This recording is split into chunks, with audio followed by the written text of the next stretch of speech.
his friend, because part of the blade was actually missing and then later found lodged in the girl's skull in one of the stab wounds. Police think the only reason he stopped at 114 was that the knife broke.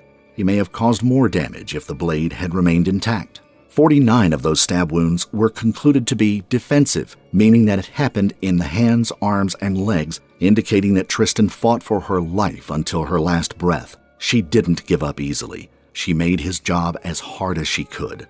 But in the end, it didn't matter. At this point, they had an overwhelming amount of evidence against Aiden, and they were very confident that the boy did it, even though he still hadn't admitted he was the author of the crime. Other pieces of evidence were the statements from some of his friends. Police went around interviewing people, and according to them, Aiden was telling his closest friends and his girlfriend for some time now that he wanted to kill somebody. It seemed that he had an urge inside of him, an urge to end an innocent life without any reason at all. He allegedly also added that he would do it in 30 days, and that he would drag his victim into the woods and stab him or her. These words came out of his mouth exactly a month before he took Tristyn's life, so he kept his promise. His girlfriend's friend also said that she never liked the boy, stating he was numb and emotionless. Those are typical traits of a serial killer. According to the state attorney, there was no doubt in his mind that this is a case of first-degree premeditated murder. Aiden wanted to do it and planned it for some time, but he didn't have a victim in mind. Tristyn was unlucky to be there at that moment. The victim's family talked to the media multiple times. They poured their hearts out about what happened to their daughter, and they wanted other little girls to hear about Tristyn's story so they could be safe. Also, they aimed for other parents to understand that teens can also be dangerous, and that they should keep an eye on their kids, especially if they're expressing strange behavioral traits. Even though there was a large amount of people who stood by them and sent flowers to their home and to Tristyn's grave, others were sending them death threats. It is safe to say that because a majority of the people talking about the murder was comprised out of teenagers, some of them were the ones who threatened the family. Maybe because they didn't understand the gravity of the situation, or maybe because they thought it was funny. Police stepped up and publicly said that these threats will bring with them legal consequences. They did this in order to protect the already heartbroken family.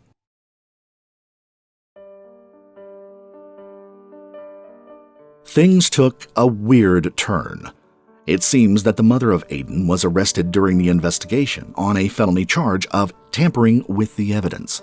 She allegedly, after seeing her son was arrested, went into his room before the police started digging around and took his jeans that he wore on the night of the murder and washed them in the sink to remove the blood off of them.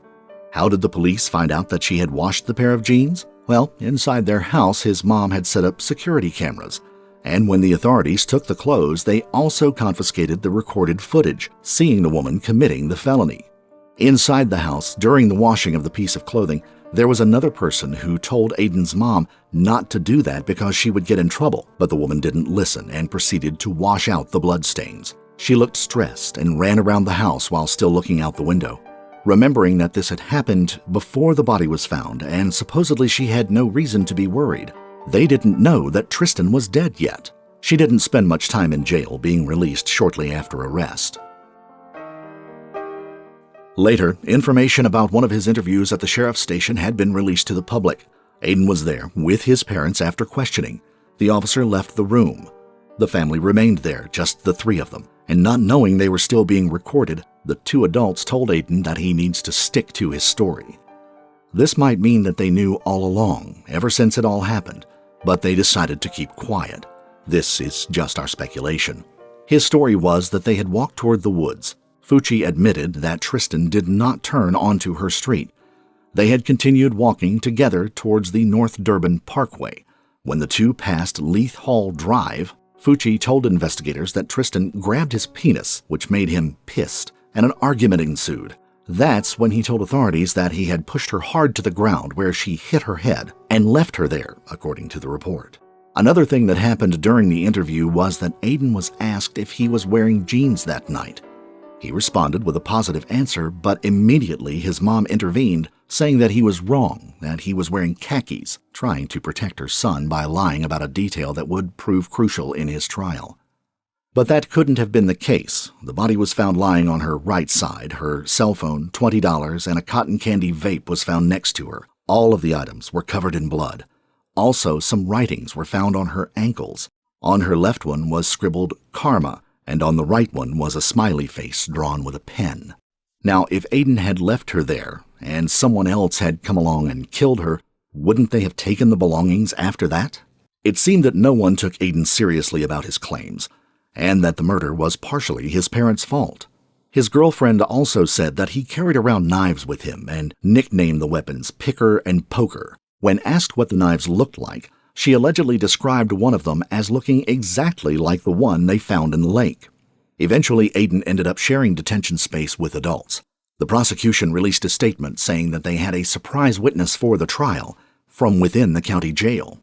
The identity of this inmate was not known, but it was presumed that he found out further information about the murder after Aiden maybe had said something to him or to other inmates.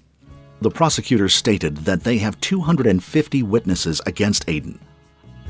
Whether he's innocent or guilty, he made quite an impression on such a large number of people that the authorities will bring to the stand in favor of the Bailey family.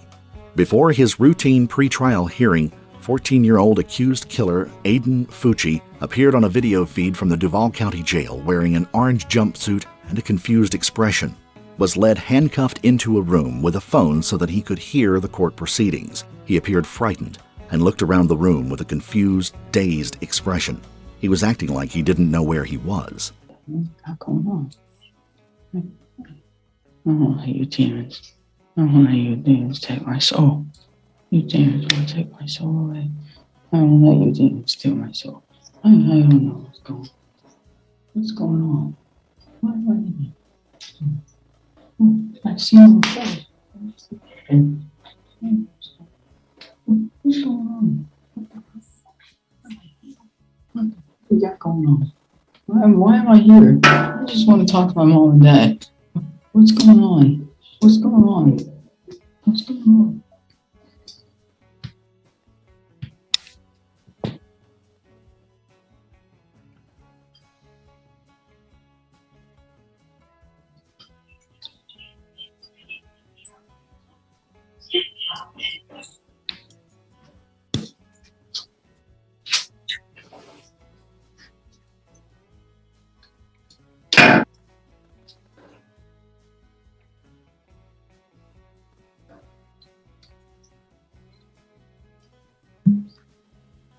Checking with District Attorney.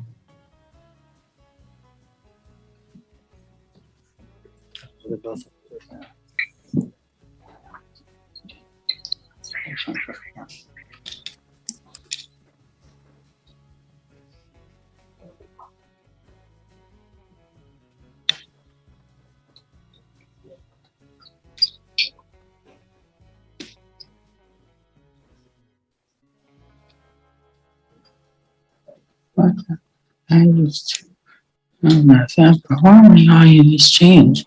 A guard came into the room and took the phone receiver off the wall and handed it to Fucci, who flipped back his long hair and continued to look disoriented as he held the receiver to his ear. Did the time he had spent in jail get to him? He then started rocking back and forth in his seat, looking around the room in confusion and muttering. At one point, he can be heard talking about demons, saying that demons will take his soul, and he was sure that they will. But it didn't stop there.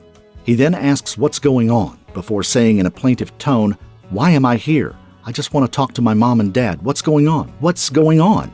Aiden Fucci's feed eventually ended, and his lawyer filed a speedy trial waiver, which most defendants do, and the case was passed on to October 28th. A forensic psychologist not affiliated with the case said that after watching the video of Fucci's behavior in the courtroom feed, he wouldn't be surprised if the teen receives a mental competency evaluation. The doctor said that Fucci looks disoriented and confused, and that it's hard to tell if he's faking mental illness or if he's really suffering from a mental disorder. From his perspective, it seemed genuine, given the pattern of behavior he displayed and from what else we know. D'Arenzio said that Fucci's previous patterns of behavior will likely play a part in the case.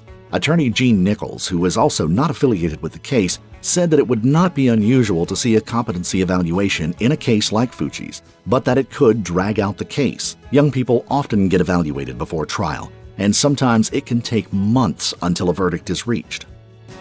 At this time, the judge has not ordered Fucci to have his mental competency evaluation, and investigators have also not said if he suffers from a mental disorder.